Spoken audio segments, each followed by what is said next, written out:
No japonês, as palavras e partes de uma frase são conectadas por elementos chamados partículas, e cada partícula tem uma função diferente dentro da frase. E hoje a gente vai conhecer algumas das partículas principais da língua japonesa.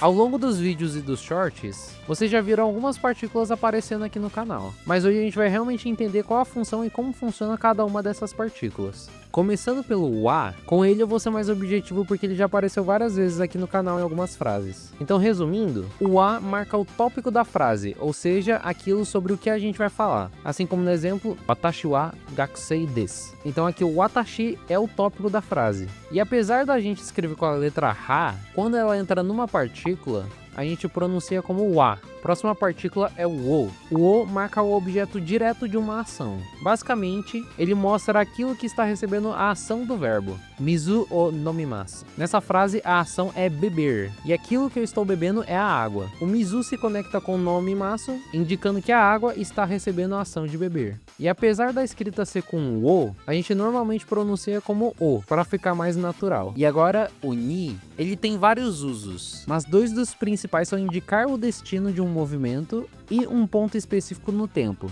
Gakko ni ikimasu. Aqui o ni diz que eu vou para a escola. O ni conectado com a escola define que é o lugar onde eu estou indo. Outro exemplo é chiji ni okimasu. Aqui o ni aponta que eu acordo às 7 horas. Ele define o horário que eu acordo. E como eu disse, ele tem bastante usos, mas esses são os principais. Agora o no conecta dois substantivos e mostra uma relação entre eles. O uso mais frequente dele é a indicação de posse. Ele marca algo que é da sua posse. Watashi no hon. O no seguido do watashi transforma o eu em meu. E na frase está dizendo que é o meu livro. Isso também funciona com anata. Anata no, por exemplo, significa seu. E dá até para pegar a frase também Tamashi no kyomei, a ressonância de alma de Soul Eater. A tradução é ressonância da alma. Então aqui o no entra na ressonância da alma, dizendo que a ressonância vem da alma. O próximo é o ga. Ele é bem confundido com o a, porque eles são meio parecidos. Mas ele marca o sujeito de forma mais direta e muitas vezes coloca o foco no que realiza ou apresenta a informação. Tanaka-san ga kimashita. Aqui a informação que estamos identificando é justamente quem veio.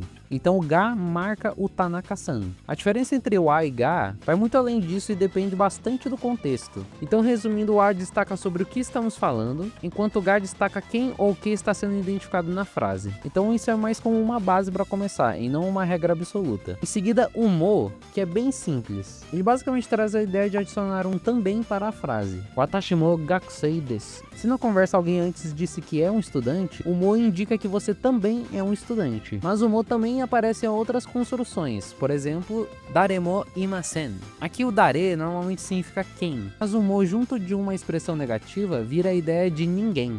Então o mo não é só um também solto, ele entra em várias estruturas e pode mudar bastante o sentido dependendo do contexto. A seguir o to. A partícula to tem alguns usos, e o mais comum é conectar substantivos com o sentido de e, tipo neko to inu, gato e cachorro. É a forma mais comum, mas ela também pode indicar que você faz alguma coisa com alguém. Tomodachi to benkyou shimasu, que indica que eu estou estudando com um amigo. E por fim, o de, ele pode indicar o lugar onde uma ação acontece. Gakkou de benkyou shimasu. O de a gente pode comparar ele um pouco com o ni. Enquanto nessa frase o ni marcaria que a escola é o destino, o de marca que a escola é o lugar onde a ação acontece, que aqui no caso seria a ação de estudar. O de também pode indicar o meio ou o instrumento usado para fazer alguma coisa. Hashi de tabemasu.